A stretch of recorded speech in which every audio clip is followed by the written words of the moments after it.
शकूरपुर गांव में रुपेश नाम का एक गरीब किसान अपनी पत्नी रूपाली और 2 बच्चों के साथ रहता था। मेहनत से दिन रात खेत में पसीना बहाने के बाद भी 2 वक्त की रोटी के लाले पड़ जाते थे। साहूकार का कर्ज बढ़ता जा रहा था और गरीबी का अंधेरा उनके घर को घेर चुका था। रूपाली, अब तो हिम्मत टूट रही है।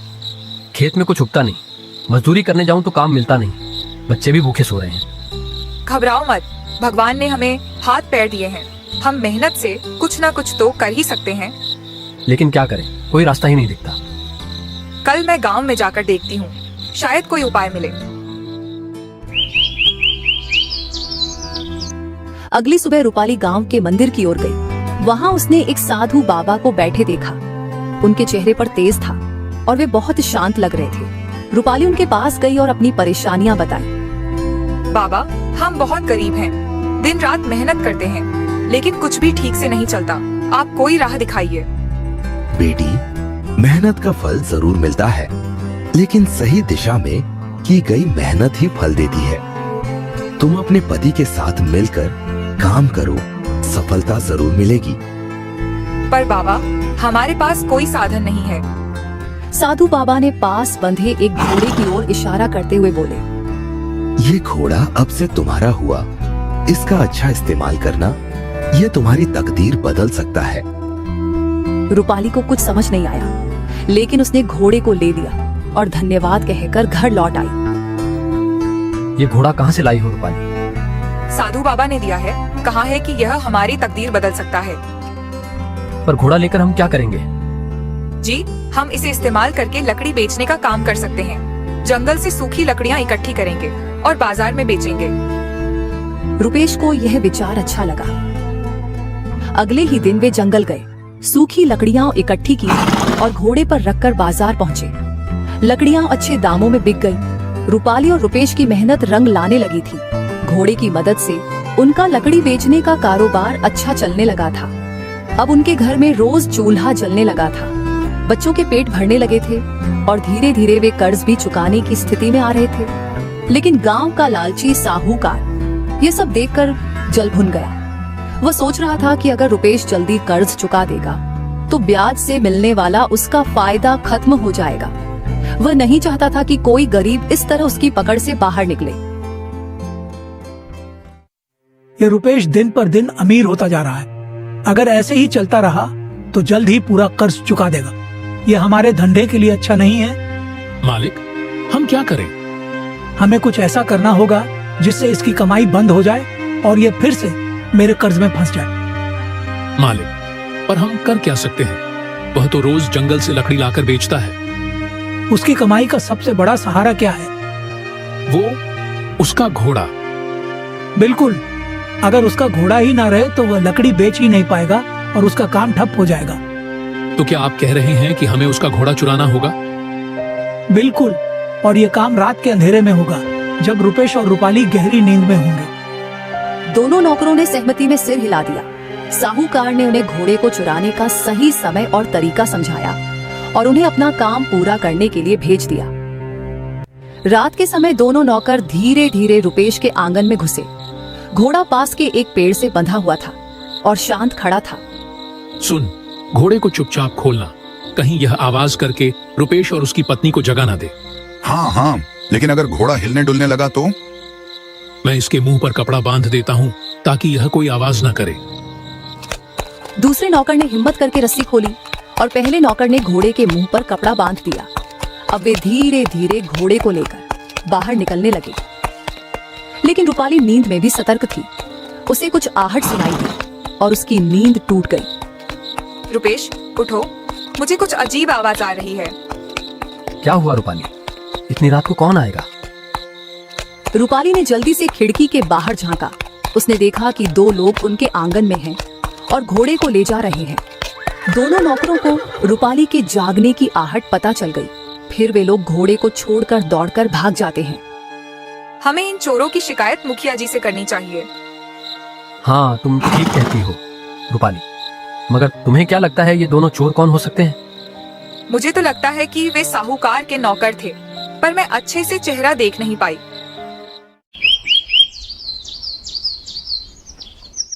फिर दोनों पति पत्नी मुखिया के पास जाते हैं और दोनों चोरों के बारे में बताते हैं। मुखिया साहूकार का अच्छा दोस्त होता है, इसलिए वह साहूकार के प्रति कोई एक्शन नहीं लेता और रूपाली से कहता है, रूपाली, जब तक तुम्हारे पास कोई ठोस सबूत ना हो तब तक मैं साहूकार को कुछ नहीं कह सकता। साहूकार के नौकरों के खिलाफ कोई सबूत न होने के कारण मुखिया कुछ नहीं करता और रूपाली रुपेश दोनों घर आ जाते हैं। वे लोग अपने घोड़े का ध्यान अच्छे से रखने लगते हैं। अब वे लोग रात में अपने आंगन में चारपाई लगाकर घोड़े के पास ही सोते। इधर साहूकार के नौकर साहूकार को सारी बात बता देते हैं, पर साहूकार हार मानने वाला नहीं था। वह कोई दूसरी चाल चलने की सोचता है।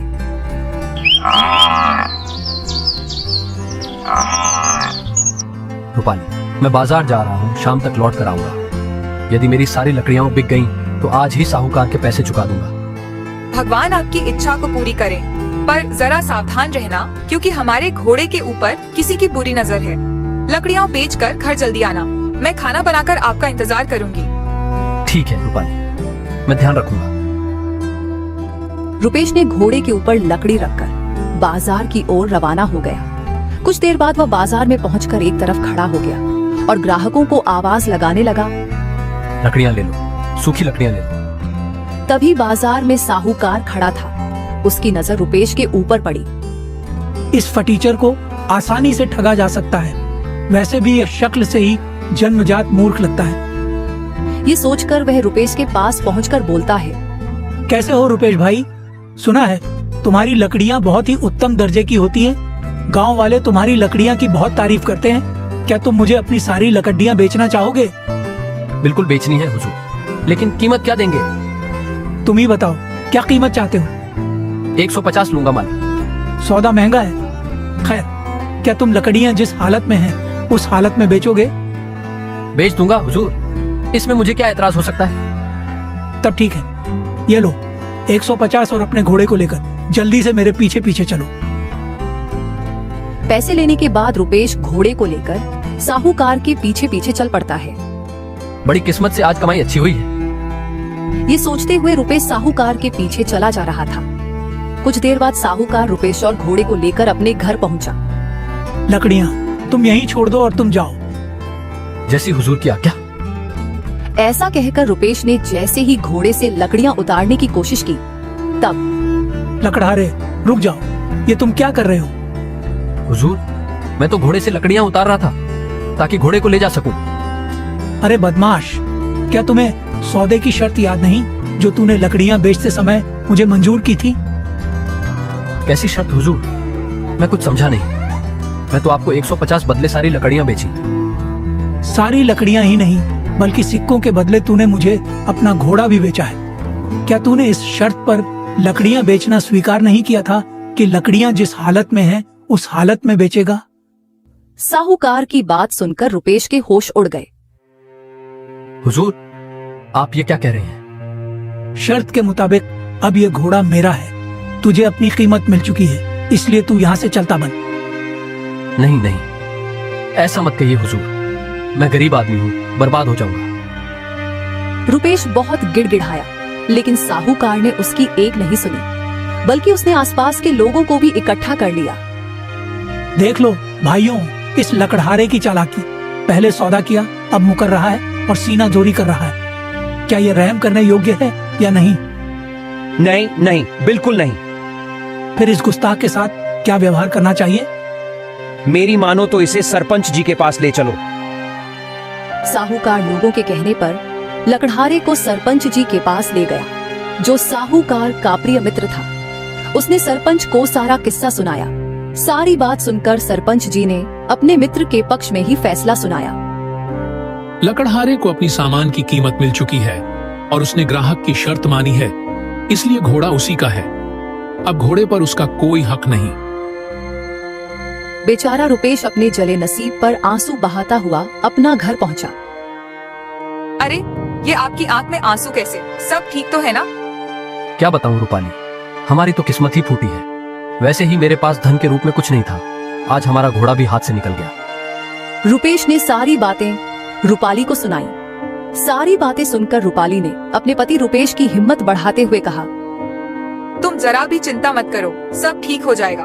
भगवान के घर देर है पर अंधेर नहीं। दोनों पति पत्नी खाना खाकर सो गए।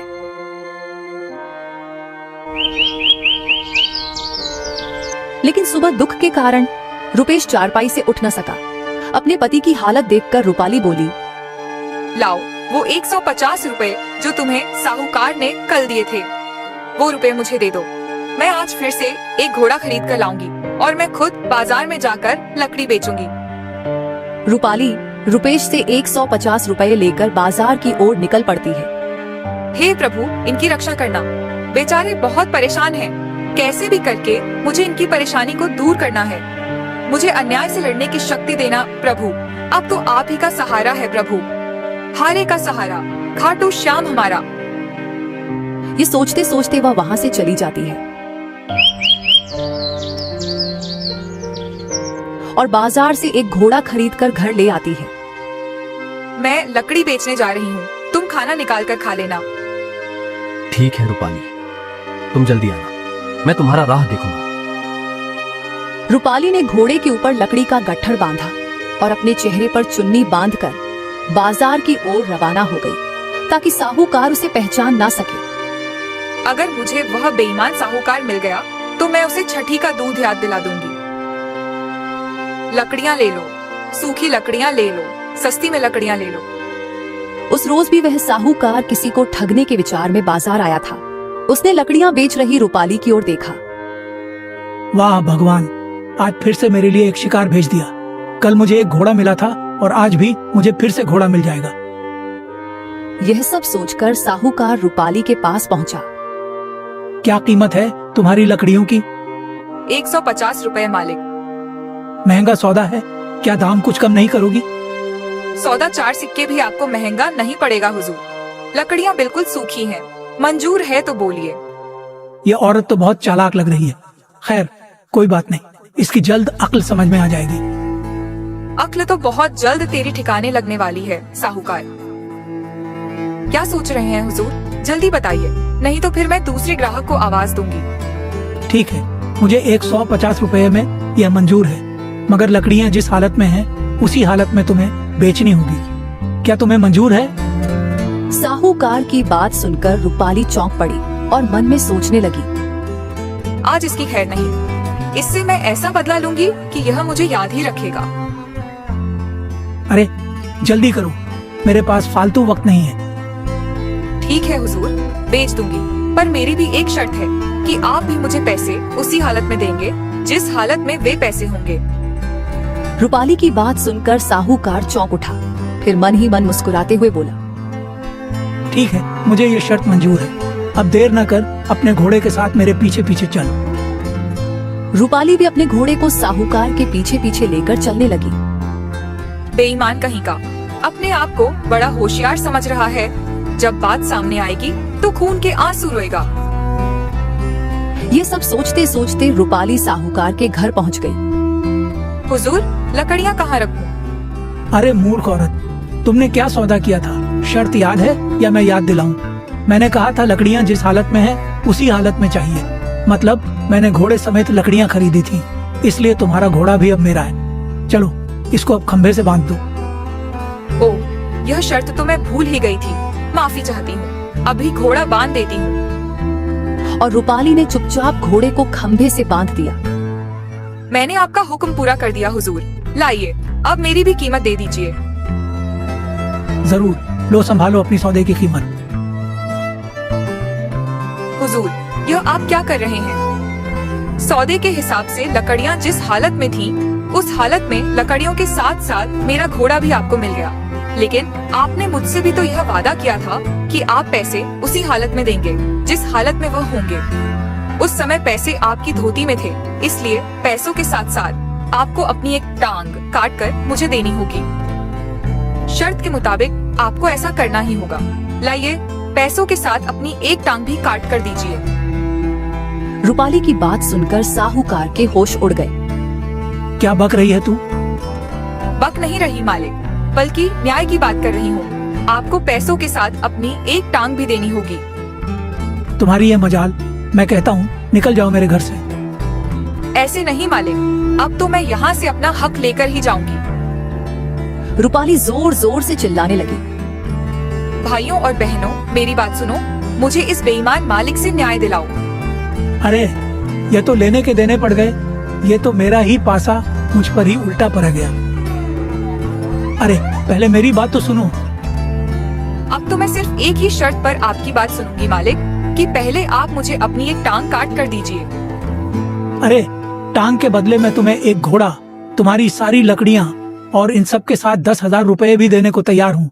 भगवान के लिए लोगों को इकट्ठा मत करो। रूपाली और साहूकार का शोर सुनकर देखते ही देखते आस पड़ोस के बहुत सारे व्यक्ति वहां जमा हो गए। रूपाली ने उन्हें सारी बात सुनाकर अंत में बोली, अब आप लोग सभी फैसला करें कि शर्त के मुताबिक मुझे मेरी कीमत के साथ साथ इसकी टांग भी मिलना चाहिए या नहीं। हाँ, मिलना चाहिए। साहूकार, कल इसी शर्त के मुताबिक तुमने गरीब लकड़हारे से उसका घोड़ा प्राप्त किया था। आज तुम्हें भी अपनी टांग इसी औरत को देनी होगी, बिल्कुल देनी होगी, वरना हम तुम्हें जबरदस्ती सरपंच जी के पास ले चलेंगे। सरपंच जी की बात सुनते ही साहूकार का चेहरा प्रसन्नता से खिल उठा। ठीक है, मैं सरपंच जी के पास चलने को तैयार हूँ। मुझे पूरा विश्वास है कि वह दूध का दूध, पानी का पानी कर देंगे। रूपाली और साहूकार इस समय सरपंच जी के पास पहुँचे, जो साहूकार का घनिष्ठ मित्र था और इस बात की किसी को खबर नहीं थी। लेकिन वह भी सारा किस्सा सुनकर उलझन में पड़ गया। यदि मैं मित्र का पक्ष लेता हूँ तो सारे लोग मुझे अधर्मी समझेंगे और यह बात महाराज तक पहुँच गई तो मेरी खैर नहीं। सरपंच इतना सोच ही रहा था कि रूपाली बोल पड़ी, मुझे गरीब के साथ न्याय कीजिए हुजूर, और मुझे मेरा हक दिलवाइए। सारी बातें सुनने के बाद सरपंच ने कहा, हम इस नतीजे पर पहुंचे हैं कि दोषी यह साहूकार ही है और तुम्हारी मांग जायज है। लेकिन बेटा, तुम एक इंसान की टांग लेकर क्या करोगी? यदि मेरी मानो तो टांग के बदले जो कुछ भी साहूकार दे रहा है उसे अतिरिक्त 20,000 रुपए और ले लो। नहीं सरपंच जी, मुझे तो शर्त के मुताबिक इसकी एक टांग ही चाहिए। सरपंच ने रूपाली को बहुत समझाया।